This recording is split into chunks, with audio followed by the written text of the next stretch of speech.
अपने हाथों को उठा के फिर से कहो, सारी सृष्टि पर तेरा तू राजा तेरा है प्रभु। खुदावन तेरा वचन जिसने मुझे छुआ था आज इनको छुए और कभी ये सेम न रहे। अपनी बाइबल को उठा के कहो, आज जो कुछ मैं सुनूंगा वायदा करता हूं मैं उसका प्रचार करूंगा, मानूंगा उस वचन को। प्रभु यीशु मसीह के सामर्थी नाम में हम मांगते हैं। टेस्टिमनीज को हम बाद में देंगे। आज बहुत से लोगों की एक शिकायत है परमेश्वर से, डाउट है, प्रार्थना है, एक विचार है उनके दिलों में कि क्या परमेश्वर आज भी चंगा करता है, आज भी क्या वो चमत्कार करता है, क्या आज भी परमेश्वर अपने लोगों को आजाद करता है दुष्ट आत्माओं से। सब भाई बहन बैठ जाइए, जहां खड़े हैं वहीं पे, इधर उधर मत जाइए। जो टेस्टिमनी देने आ रहा है वहीं बैठ जाए, जो दे रहा है वहीं बैठ जाए, देने वाला है वहीं बैठ जाए, वॉलंटियर्स वहीं बैठ जाए, विश्वासी वहीं बैठ जाए, क्योंकि आज मैं आपके मन के विचार को सुन के आया हूं कि क्या परमेश्वर आज जीवित है। क्या जो बाइबल में हम पढ़ते हैं कि उसने अंधों को आंखें दी हैं, उसने जन्म के लंगड़ों को चलाया है, क्या वो आज भी ऐसा करता है? अगर करता है तो मेरी जिंदगी में अभी तक वो क्यों नहीं हुआ? क्योंकि वचन ये कहता है कि परमेश्वर जब सूखे हाथ वाले व्यक्ति के पास गया और यीशु मसीह ने उससे कहा, सूखे हाथ वाले व्यक्ति से, कि अपना हाथ बढ़ा, और वचन कहता है सूखे हाथ वाले व्यक्ति ने जब अपना हाथ बढ़ाने की कोशिश की तो वो बढ़ा पाया और उसका सूखा हाथ चंगा हो गया। इसमें सिर्फ परमेश्वर का रोल नहीं था, इसमें दो जनों का रोल था। एक था परमेश्वर और एक था वो सूखे हाथ वाला व्यक्ति जिसने परमेश्वर की आवाज को सुना कि बेटा अपना सूखा हाथ बढ़ा। परमेश्वर ने नहीं कहा ये ले बेटा मैं तेरा सूखा हाथ पकड़ता हूं और इसे ठीक कर देता हूं। परमेश्वर ने कहा अपना हाथ बढ़ा, और लिखा उस सूखा हाथ वाला व्यक्ति जब अपना हाथ बढ़ाने लगा तो उसका हाथ सीधा हो गया और नॉर्मल हो गया और वो चंगा हो गया। इसका मतलब अगर हमें परमेश्वर से आशीष चाहिए, चमत्कार चाहिए, चंगियाई चाहिए, तो हमें परमेश्वर के वचन को सुनना पड़ेगा कि वो मुझसे क्या कहता है, और मुझे वही करना पड़ेगा जो परमेश्वर कह रहा है। क्योंकि परमेश्वर मेरा हाथ पकड़कर मुझे सीधा नहीं करेगा, मेरी टांग पकड़कर सीधा नहीं करेगा, वो मुझसे कुछ बोलेगा और मुझे वो बातों को सुनना है। आज हम प्रेरितों के काम की कलीसिया को जब सुनते हैं, वो कलीसिया जिसके ऊपर 120 लोगों के ऊपर जब पेंटिकोस के दिन, उन लोगों के ऊपर नहीं जो पेंटिकोस का त्योहार मना रहे थे, बल्कि उनके ऊपर जो प्रार्थना कर रहे थे। और वचन कहता है पवित्र आत्मा उतर आया और वो गैर भाषाएं बोलने लगे, और परमेश्वर का आत्मा उन पर उतरा, और ये प्रतिज्ञा पूरी हुई कि मैं तुम पर अपनी आत्मा को उंडेलूंगा और अपनी आत्मा से तुमको भरूंगा, तुम्हारे बेटे बेटियां भविष्यवाणी करेंगी। और जब बाइबल कहती है वो लोग आत्मा से भरे, प्रेरित आत्मा से भरे, और फिर वो चमत्कार होने लगे, चंगाइयां होने लगी। वचन कहता है जब हम प्रेरितों के काम उसका 2 अध्याय उसकी 42-43 आयत, प्रेरितों के काम 3 बाब उसकी 1 आयत, जब हम इनको पढ़ते हैं हम क्या देखते हैं? उसमें लिखा पतरस और यूहन्ना तीसरे पहर प्रार्थना के समय चर्च में जा रहे थे और लोग एक जन्म के लंगड़े को ला रहे थे, जो प्रतिदिन मंदिर के उस द्वार पर, जो ब्यूटीफुल सुंदर कहलाता है, बैठा देते थे कि वो मंदिर में, चर्च में आने जाने वालों से भीख मांगे। यहां पर हम देखते हैं प्रेरितों के कामों में, इस पुस्तक में, जिसकी शुरुआत तो है पर इस पुस्तक का कहीं भी अंत नहीं मिलता है, क्योंकि परमेश्वर नहीं चाहता था कि प्रेरितों के काम की पुस्तक का अंत हो, क्योंकि वचन कहता है वो आज भी चाहता है प्रेरितों के कामों की पुस्तक, वो लंगड़ों का चलना, वो अंधों का देखना, वो मुर्दों का जिलाना, वो आज भी हमारे जमाने में हो। लेकिन परमेश्वर जो चाहता है वो पूरा कैसे होगा? वचन क्या कहता है? वचन कहता है कि उस जमाने में प्रेरितों के काम की कलीसिया में लंगड़े चलते थे, लेकिन उस लंगड़े को वो ऐसे उठा के, ऐसे क्रिपल लंगड़े को उस ब्यूटीफुल गेट के द्वार के पास बिठा देते थे और फिर वो आने वाले जाने वालों से भीख मांगता था। और लिखा वचन में कि पतरस और यूहन्ना प्रार्थना करने के लिए चर्च में जा रहे थे। अगर हम ये चाहते हैं कि प्रेरितों के काम वाले चमत्कार मेरी जिंदगी में भी हो, मेरी बेटी की लाइफ में हो, मेरे बेटे की जिंदगी में हो, मेरे फाइनेंस में हो, मेरी शरीर में हो, मेरी बीमारी चली जाए, मेरा लाइलाज कैंसर चला जाए, अगर हम चाहते हैं वैसे चमत्कार जो प्रेरितों के काम में हम सुनते हैं और देखते और पढ़ते हैं, तो हमें वो करना पड़ेगा जो प्रेरितों के काम की कलीसियाओं ने किया है। अगर सूखे हाथ वाला व्यक्ति अपना हाथ ना बढ़ाता और बोलता कि तू खुद ही कर ले, तो परमेश्वर उसको कभी भी चंगा नहीं करते। वचन कहता है अंधे को परमेश्वर ने आंखों के ऊपर मिट्टी लगाकर कहा, थूक से मिट्टी सानी और गीली करके आंखों में लगाया और कहा जा शीलो के कुंड में धो ले। इतना इतना इतना मुश्किल काम क्यों दे रहा है प्रभु मुझे? मैं अंधा हूं, मेरी आंखों पे हाथ रख, चंगा कर, बात खत्म कर।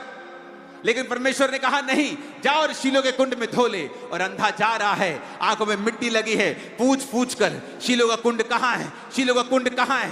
क्योंकि परमेश्वर ने जो कहा है उसी में चंगाई है। अगर हम ये चाहते हैं कि उस जीसस के टाइम के मिरेकल हमारी लाइफ में हो, अगर हम चाहते हैं प्रेरितों के काम के समय में जो चमत्कार चेलों के द्वारा कलीसिया की जिंदगी में होते थे, अगर आज वो मेरी जिंदगी में हो, तो याद रखिए हमें वही करना पड़ेगा जो प्रेरितों के काम की कलीसिया करती थी। और आज हम देखेंगे कि वो कलीसिया क्या करती थी। परमेश्वर तो सेम है, वो तो एक सा है, वो आज भी लंगड़े चलाता है। आज भी मैंने अपने मिनिस्ट्री में, अपने क्रूसेड्स पे 1 नहीं 2 नहीं 10 नहीं अनगिनत लंगड़ों को चलते देखा है, जिनके के पास सरकारी सर्टिफिकेट है कि ये डिसेबल्ड हैं, ये चल नहीं सकते, सरकारी सर्टिफिकेट है। और उन लंगड़ों को मैंने मीटिंग में चलते हुए देखा है, मंदबुद्धि बच्चों को हील होते हुए देखा है, रोगियों को चंगा होते हुए देखा है, रसौलियों को शरेआम निकलते हुए देखा है। प्रभु तो एक सा ही है, वो कभी बदलता नहीं, वो कल आज और कल युगानुयुग एक सा रहने वाला परमेश्वर है। लेकिन कलीसिया बदल गई है, कलीसिया एक जैसी नहीं है। आज हम प्रेरितों के काम वाली कलीसिया नहीं है, इसीलिए परमेश्वर वचन कहता है एक जगह गया और एक जगह जाकर उनके अविश्वास को देखा, और जब उनके अविश्वास को देखा तो वचन कहता है परमेश्वर वहां पर ज्यादा सामर्थ्य के काम नहीं कर सका। कौन नहीं कर सका? खुद यीशु वहां पर ज्यादा सामर्थ्य काम नहीं कर सका उनके अविश्वास के कारण। और लिखा फिर थोड़े से बीमारों पर हाथ रखा और उन्हें चंगा किया। बाइबल कहती है प्रभु यीशु मसीह शमौन कोढ़ी के घर में गए और वहां पर एक पापी औरत आकर परमेश्वर के पांव के ऊपर इत्र मलती है, अपने बालों से पोंछती है, और परमेश्वर कहते हैं जा तेरे पाप माफ हुए, अब फिर से गुनाह में मत जाना। और शमौन कोढ़ी सोचता है अगर ये भविष्यद्वक्ता होता तो क्या ना जानता ये औरत जो उसको छू रही है कैसी पापी औरत है। एक व्यक्ति जो कोढ़ी था, और वचन अब भी उसे कह रहा है शमौन कोढ़ी। जीसस क्राइस्ट के पास जाने के बाद भी वो लोग तो, कुछ लोग तो यीशु को देख नहीं पाते थे, दूर दूर से पकड़ते थे उसको, कहीं कपड़ा छू लिया, कहीं जीसस की टांग छू ली, किसी को हाथ छू लिया, किसी का पीठ छू लिया और चंगे हो गए। लेकिन उस व्यक्ति के पास तो यीशु मसीह चलकर उसके घर में आते हैं, और फिर भी वो कोड़ी का कोड़ी रहता है। वचन भी उसे यही कहता है, शमौन कोड़ी। और एक औरत जो नीवी होके, नम्र होके यीशु के पास आती है और परमेश्वर उसके गुनाहों को माफ कर देते हैं।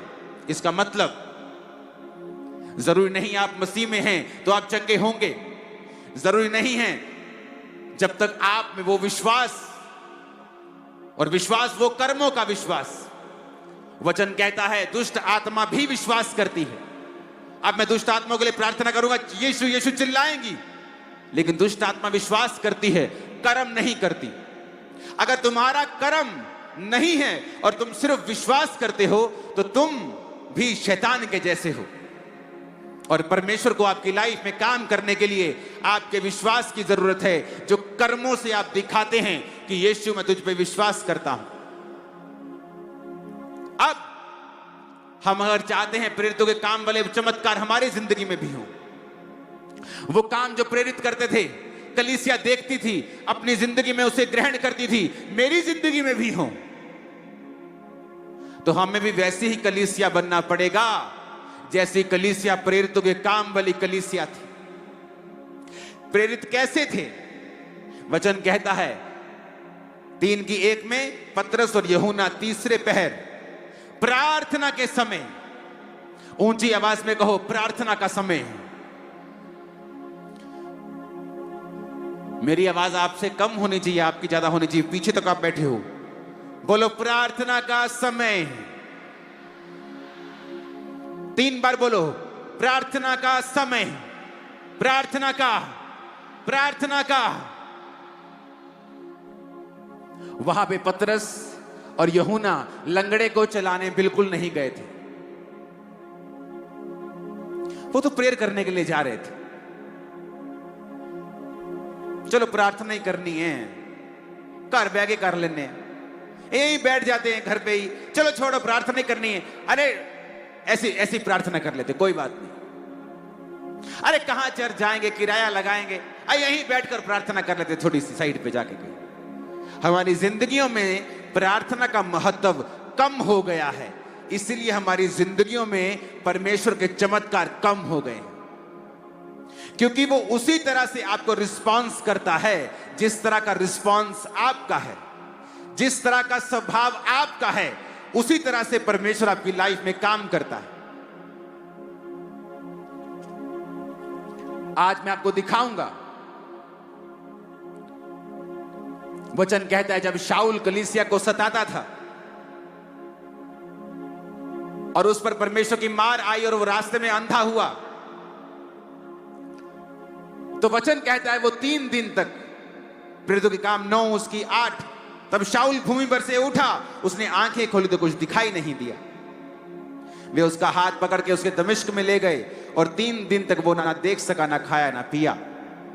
दमिश्क में हनन्याह नामक एक चेला था, उससे प्रभु ने दर्शन में कहा, हे हनन्याह। उसने कहा हाँ प्रभु।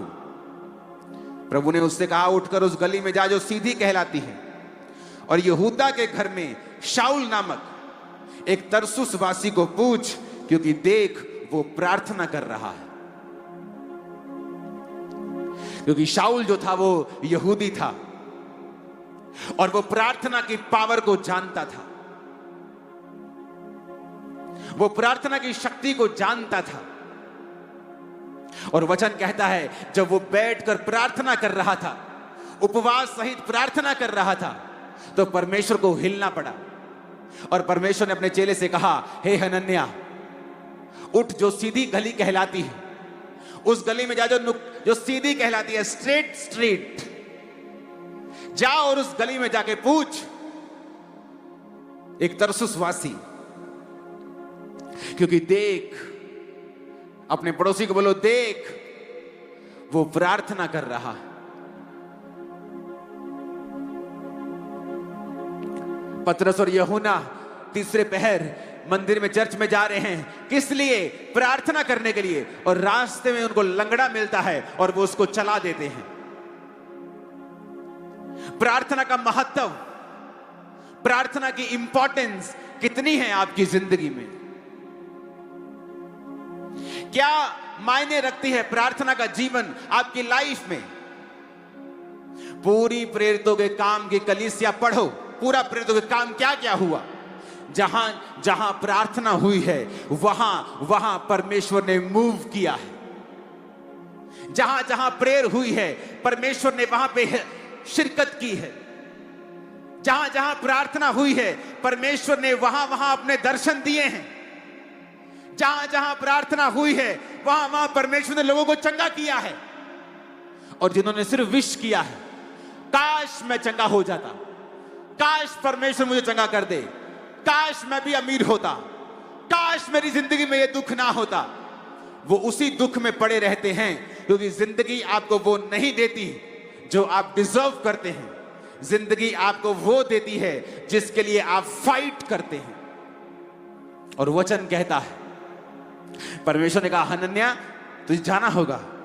कहता प्रभु मैंने उस विषय में सुना है, ऐसे बंदे के विषय में, ये बंदा जो जिसकी तू बात कर रहा है ना, ये बांध बांध के लोगों को मार रहा है, मैंने सुना है। जीसस ने कहा जा, ये मेरी ओर से ठहराया गया है, क्योंकि वो अब मेरा प्रचारक बनेगा।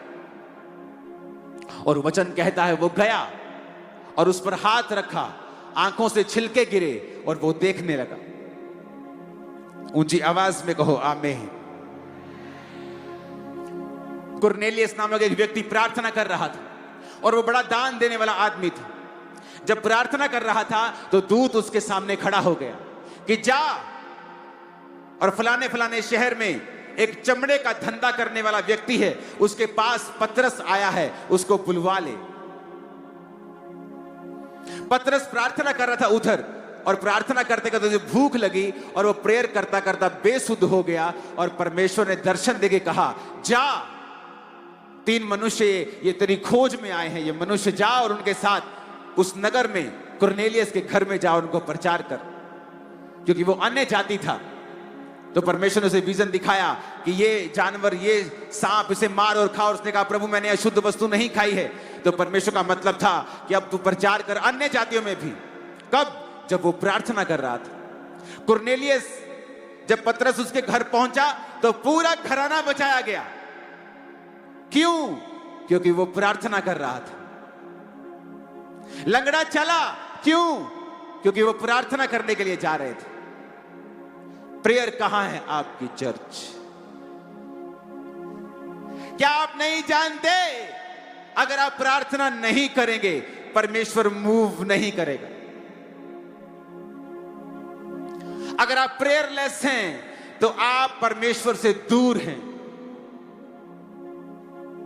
अगर आप सिर्फ विश करते हैं, आस रखते हैं, तो आप में एक बहुत बड़ी कमी है। आपकी प्रार्थना कहां है चर्च?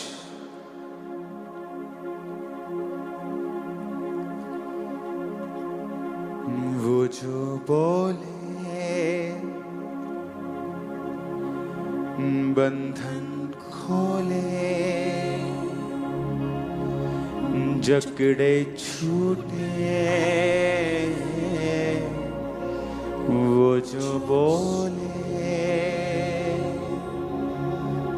वो जो बोले बंधन खोले, जकड़े छूटे, वो जो छूले।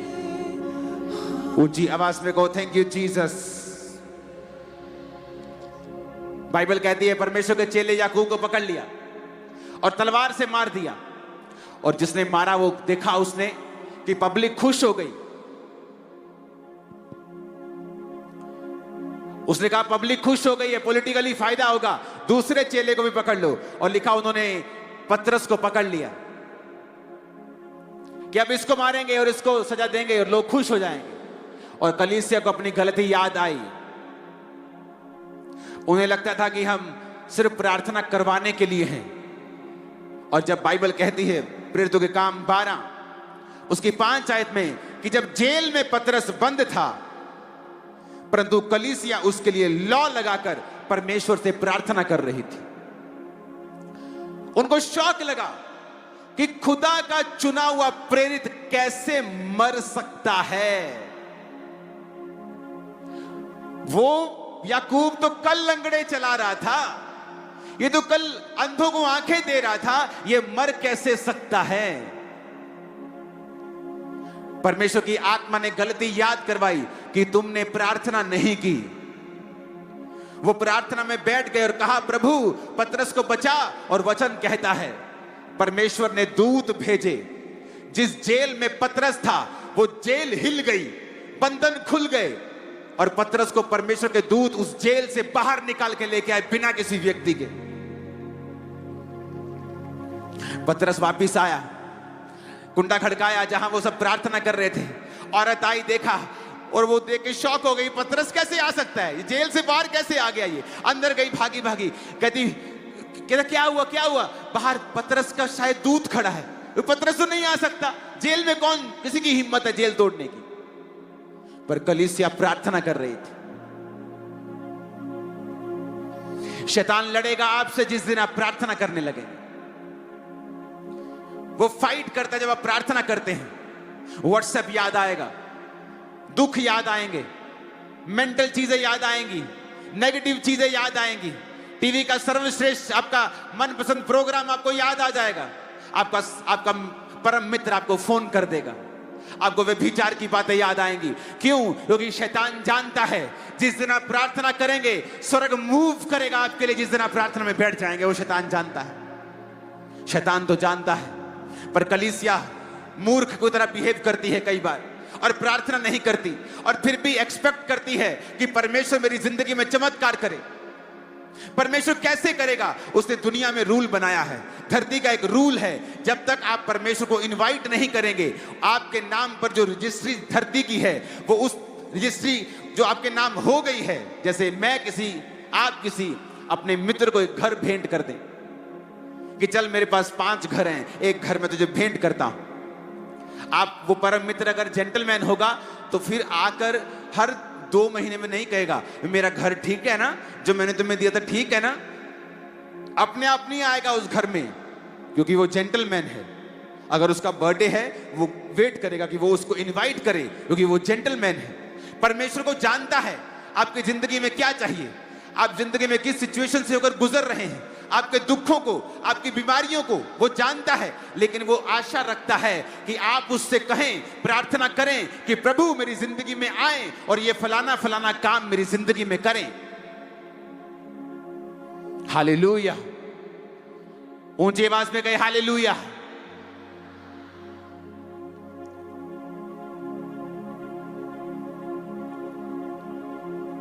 क्योंकि आप जहां उसको इनवाइट करेंगे वो आएगा।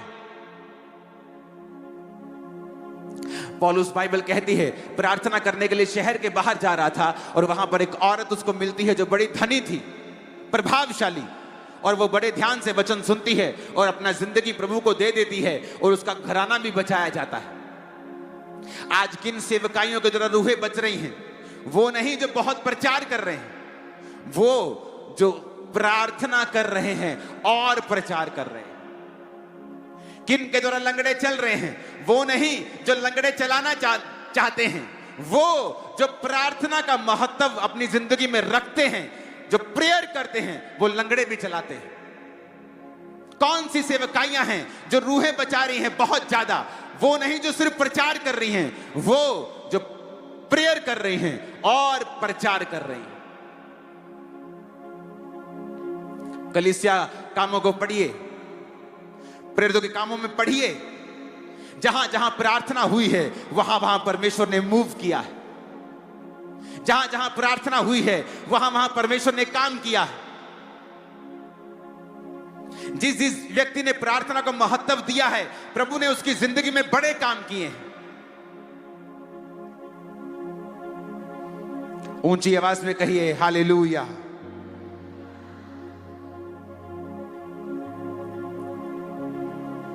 प्रेरितों के काम 13 उसके 2 में लिखा है, जब वो उपवास सहित प्रभु की उपासना कर रहे थे तो पवित्र आत्मा ने कहा, मेरे लिए बरनबास और शाऊल को उस काम के लिए अलग करो जिसके लिए मैंने उन्हें बुलाया है। सब कहो आमीन।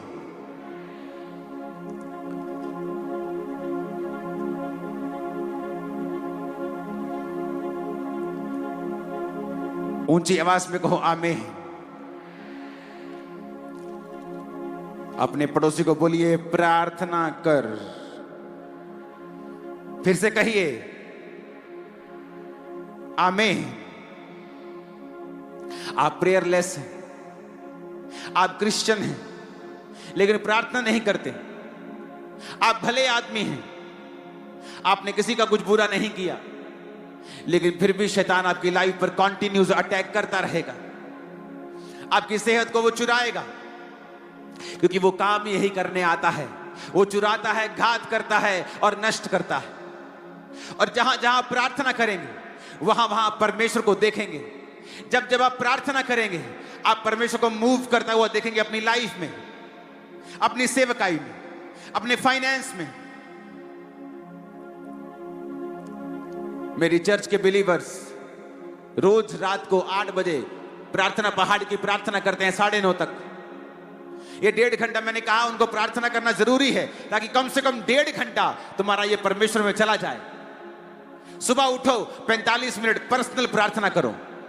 रात को सोते हुए बाइबल पढ़ो और छोटी सी प्रार्थना करो। तुम्हारी जिंदगी में प्रार्थना की कमी खत्म हो जाएगी। और जब आपको प्रार्थना करना आ जाएगा, क्योंकि उसके लिए शब्दों की जरूरत नहीं होती।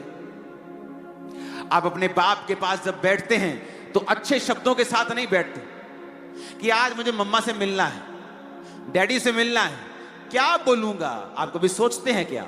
कभी नहीं। आप बैठ जाते हैं, जस्ट बैठ जाते हैं। कोई उधर की बात, उधर की बात, उधर की बात, बातें शुरू हो जाती हैं। ऐसा ही परमेश्वर आपका प्रेमी पिता है। जब आप उसकी हुजूरी में बैठ जाते हैं, धन्यवाद करते हैं, उसकी प्रेजेंस में रहते हैं, रोज उससे मिलने के लिए आते हैं, रोज प्रार्थना करते हैं, फिर वो देख नहीं पाएगा आप बंधनों में है तो वो तोड़ेगा उसको। बीमारी के बंधन को तोड़ेगा, बांझपन के बंधन को तोड़ेगा, गरीबी के बंधन को तोड़ेगा, श्रापों को तोड़ेगा, बीमारी को तोड़ेगा, गरीबी के श्रापों को तोड़ेगा वो। जब आप मूव करेंगे प्रेयर, प्रभु प्रेरितों के काम वाले मिरेकल तू मेरी लाइफ में क्यों नहीं करता? प्रभु कहता तू प्रेरितों के काम वाली प्रार्थना क्यों नहीं करता? वो चर्च में संडे गोअर्स नहीं थे, सिर्फ संडे चर्च नहीं जाते थे, रोज संगति करते थे। सिर्फ टाइथ नहीं बोते थे, अपना सब कुछ परमेश्वर के पांव में रख देते थे। गरीब नहीं रह गए वो। अगर एक ने घर दे दिया अपना, तो परमेश्वर ने उसको दुगना दिया, तिगना दिया। वो ब्लेस भी होते जा रहे थे, प्रार्थना में बढ़ते भी जा रहे थे, और एक एक दिन में 5-5 हजार बपतिस्मा होते थे, क्योंकि वो प्रेरित प्रार्थना करने वाले थे। वो कलीसिया प्रार्थना करने वाली थी। सेवकाई बढ़ गई, मुश्किलें आई, एडमिनिस्ट्रेशन आके बोलता है, ये लोग कंप्लेंट कर रहे हैं कि आप हमारी विधवाओं की सुधि नहीं लेते। उन्होंने कहा हम अगर लंगर खिलाएंगे तो प्रार्थना कौन करेगा? उन्होंने कहा 7 मनुष्य चुन लो जो आत्मा से भरपूर हों, वो लंगर खिलाएंगे, लेकिन हम प्रार्थना और वचन की सेवकाई में लगे रहेंगे।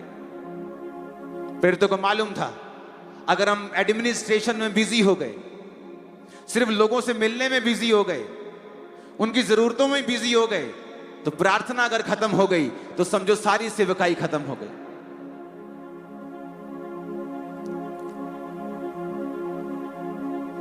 अगर प्रार्थना खत्म हो गई तो समझो सब खत्म हो गया। अगर प्रार्थना में कमी है तो समझो सब गड़बड़ और सब घोटाला है, सब तरफ कमी।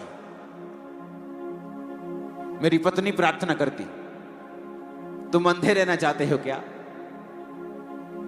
तुम नहीं चाहते परमेश्वर तुमसे बात करे, तुम्हें छुड़ाए, तुम्हें शांति दे, तुम्हारी अगुवाई करे, तुम्हें दिखाए कहां रॉन्ग है, कहां कुछ सही है? तुम नहीं चाहते हो क्या? अगर तुम भी चाहते हो तो तुम्हें भी प्रार्थना करना पड़ेगा। आज जब कलीसिया प्रार्थना नहीं करेगी, वो नहीं देखेगी परमेश्वर को मूव करते हुए। वो अच्छी होगी, भली होगी, संडे चर्च गोअर होगी, लेकिन अपनी जिंदगी में परमेश्वर के बड़े कामों को नहीं देख पाएगी। एक importance, very important prayer, very important. पतरस यूहन्ना स्पेशली प्रार्थना करने के लिए चर्च में जा रहे हैं, स्पेशली तीसरे पहर। कोई शाम को प्रार्थना करने के लिए स्पेशल शहर के बाहर जा रहा है, स्पेशल प्रार्थना करने के लिए जा रहे हैं।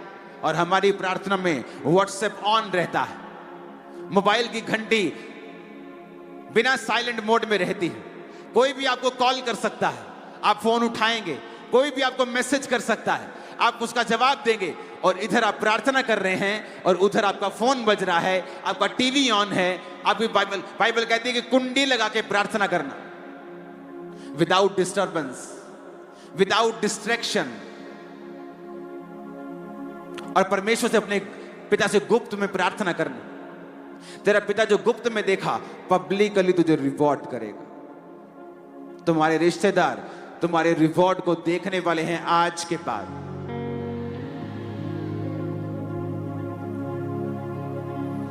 ऊंची आवाज में कहो हालेलुया,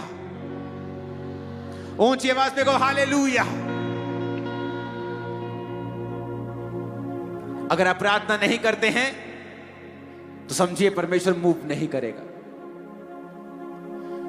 मूसा के दोनों हाथ ऊपर तो अमालेकी हारते थे, मूसा के हाथ थकते थे और वो नीचे आता था तो इज़राइल हारता था। आप चाहे चुने हुए हैं, प्रभु ने आपको शैतान के चंगुल से निकाला है, आपने मिरेकल्स देखे हैं, लेकिन अगर ये हाथ नीचे रहेंगे तो हार पक्की है, चाहे हम जितने मर्जी अच्छे क्रिश्चियन और बुलाहट के साथ बुलाए गए क्यों ना हो। वचन ऐसा कहता है, मैं नहीं कहता। फिर आप देखेंगे शैतान आपके दिमाग पर कब्जा कर रहा है, बोझ दे रहा है आपको, फाइनेंशियली, फिजिकल, सब तरफ से बोझ आपको फील हो रहा है। जिंदगी बोझ लग रही है, काम बोझ लग रहा है, सेवकाई बोझ लग रही है। एक दिन सुबह मैं उठा और पवित्र आत्मा ने मुझसे कहा, डैनियल।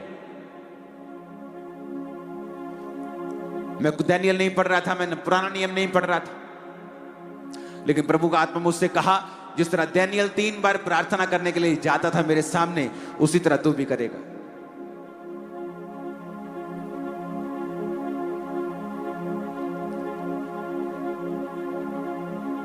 अगर आपको बड़े काम करने हैं, आपको समय बिताना होगा। किसी को मालूम नहीं कि प्रार्थना का समय क्या कितना होना चाहिए, मेरी प्रार्थना कितनी है, लेकिन आज प्रभु ने मुझसे कहा मैं आपसे बात करूं सिर्फ झारखंड के पहले दिन कि 5.5 घंटे रोज प्रभु ने मुझसे प्रार्थना करने के लिए कहा। एवरी डे तुझे रोज करनी होगी, एवरी डे, रोज। आपको लगता है ये सेवकाई बड़ी है, सैकड़ों ब्रांचेस हैं, लाखों गिनती नहीं हो पाती। जब टेंट लगता है तो बोलते हैं यार क्या लगा रहे हो तुम, कैसे लोग आएंगे, ये तुम किलोमीटर में टेंट लगाते हो क्या। लेकिन जब लोग देखते हैं भरते जा रहे लोग, भरते जा रहे लोग, भरते जा रहे लोग, आते जा रहे, आप पता नहीं कहां से आ रहे। आपको लगता है कि बहुत इस पे हमने करोड़ों खर्चा किया इसकी एडवर्टाइजमेंट पे, नहीं। प्रेयर्स वो करती है जो आपका पैसा नहीं कर सकता। वो आपके हृदय में डालता है परमेश्वर, जब प्रार्थना होती है वो आपके हृदय में डालता है, चल क्रूसेड पे, चल मीटिंग में।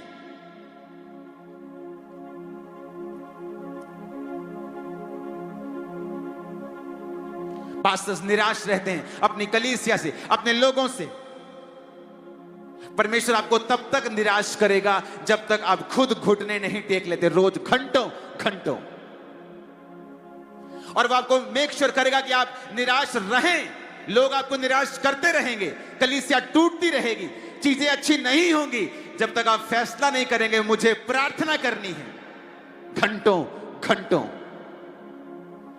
जब मेरी चर्च में 25 लोग आते थे और जैसे ही 25 से 32 हो जाते थे तो हम बोलते थे ओवरफ्लो हो गया आज, क्योंकि उस कमरे में 25, 26, 27 लोग आते थे खींच के, और जब 5-6 एक्स्ट्रा होते थे तो कमरे के बाहर ऐसे बैठते बोलते ओवरफ्लो हो गया, ओवरफ्लो हो गया, आज चर्च में ओवरफ्लो हो गया। मेरी प्रार्थना तब भी उतनी थी। जब 500 लोग हुए, विजिट पे जाना है, उधर फोन आ रहा है, उधर फोन हो रहा है, परमेश्वर ने कहा नहीं, अपने आप को इतना बिजी नहीं करना कि तुम्हारी प्रेयर लाइफ खत्म हो जाए। इसलिए मेरी प्रार्थना का जीवन 2004 में मसीह में मैं आया और 2005-6 से लेके आज तक 20 साल से मेरा सेम प्रेयर लाइफ है।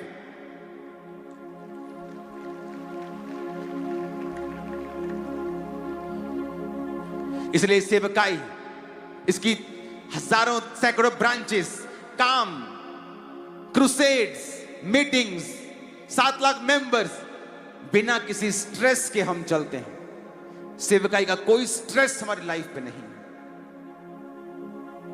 और लोग पूछते हैं कैसे? Prayers, only prayers, only prayers. कोई बुद्धि नहीं है, कोई ताकत नहीं है, कोई बल नहीं है, सिर्फ प्रार्थना। अपने पिता के सामने बैठ जाओ रोज रोज रोज, और जिंदगी बदलेगी ना बदलेगी तो बोल देना मेरे को, बदलेगी जिंदगी। जब मेरी जिंदगी में प्रभु ने बड़े काम करने थे, उस समय मेरी प्रार्थना के बाद दिन में 7 घंटे भी होती थी। मेरी टीम को मालूम होता था, मैं आता था ये प्रार्थना करते 3-4 घंटे में खिसकना शुरू होते थे कि मेरा 4 घंटे 3 घंटे हो गया, मैं चला, तू बैठ जा। इशारे करते एक दूसरे को, तू बैठ जा, मैं निकलने वाला हूं, तू हारमोनियम पकड़, मैं निकल रहा हूं, तू पकड़, मैं निकल रहा हूं। और मैं बैठा रहता था रोज, बिना किसी विषय के बैठता रोज रोज रोज। और एक समय आया, परमेश्वर ने आपके वो बंधन जो 10 साल से आपको लगता है 1 इंच भी कम नहीं हुए, एक रात चाहिए सिर्फ परमेश्वर को, और अगली सुबह आपकी होगी और टेस्टिमनी आपकी होगी, बंधन आपको देखने पर मिलेगा नहीं, नेवर। आप उसे कभी नहीं देखेंगे अपनी लाइफ में। Hallelujah, hallelujah, hallelujah. प्रार्थना, प्रेयर्स, प्रेयर्स। मैं प्रोडक्ट हूं प्रार्थना का, प्रार्थना का प्रोडक्ट हूं मैं। प्रेयर्स, प्रेयर्स, प्रेयर्स, प्रेयर्स, प्रार्थनाएं, प्रार्थनाएं, प्रार्थनाएं, प्रार्थनाएं रोज। जब दुखी था तब भी, बीमार था तब भी, नहीं दिल कर रहा था तब भी, सुखी था तब भी, चर्च बड़ी तब भी, लोग बड़े तब भी, लोगों ने विरोध किया तब भी, हर टाइम प्रार्थना। इसलिए हम रिजल्ट भी वही देख रहे हैं, वही प्रेरितों के काम वाले रिजल्ट हमारी लाइफ में हैं, क्योंकि वो लाइफ स्टाइल भी हमने अपनाया है। आप चाहते हो प्रभु काम करे तो प्रेयर्स, कम से कम 2.5 घंटे एक विश्वासी की प्रार्थना होनी चाहिए, कम से कम एक पास्टर की 4 घंटे प्रार्थना होनी चाहिए, क्योंकि आप तभी लोगों को कुछ दे पाएंगे अगर आपके पास कुछ है तो। मेरा गिलास अगर ओवरफ्लो हो रहा है तो मैं आपको पानी पिला पाऊंगा, अगर मेरा ही आधा है तो मैं आपको पिला नहीं सकता। वो मेरी प्यास बुझाएगा, वो पूरी नहीं बुझाएगा। हालेलुया। मेरी प्रार्थना है आज से आप रोज प्रार्थना में बैठेंगे और खुदाबंद बड़े काम करे। खुदा ने जब मुझे फिर भेजा, अगर भेजा यहां पे, मेरी आशा है वो जल्दी भेजे। आप लोग यहां आकर गवाहियां देंगे कि उस मीटिंग के बाद मेरी प्रेयर लाइफ चेंज हुई। जब मेरी प्रेयर लाइफ चेंज हुई, आज मेरी पूरी जिंदगी बदल चुकी है। आप स्टूडेंट हैं, प्रे करो। Housewife, home maker, prayer. Businessman, prayer. Dawood के जैसा कोई राजा जिसको दिन में 10 चीजें करनी है, 10 लोगों से मिलना है, पूरा राज्य संभालना है, और वो कहता है मैं दिन में 7 बार तेरी स्तुति करता हूं। आत्मिक चीजों को पीछे करके हम आगे नहीं बढ़ पाएंगे। आज के बाद घर में जाइए, अपने समय को बांटिए। अगर आप प्रार्थना पहाड़ के साथ नहीं जुड़े हैं तो अपनी प्रार्थना को किसी भी समय अलग कर लीजिए कि ये टाइम मैं प्रार्थना करूंगी।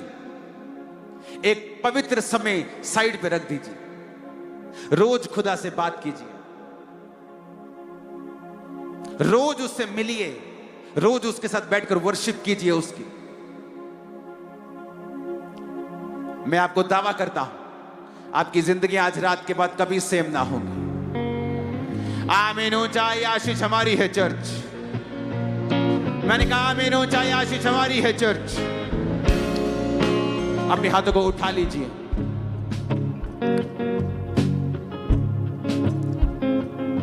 सब जन खड़े हो जाइए। इस वर्शिप के दौरान हम प्रार्थना करेंगे। हम दोनों आपके लिए प्रेयर करेंगे कि शैतान के बंधन आपकी स्पिरिचुअल लाइफ से टूट जाएं।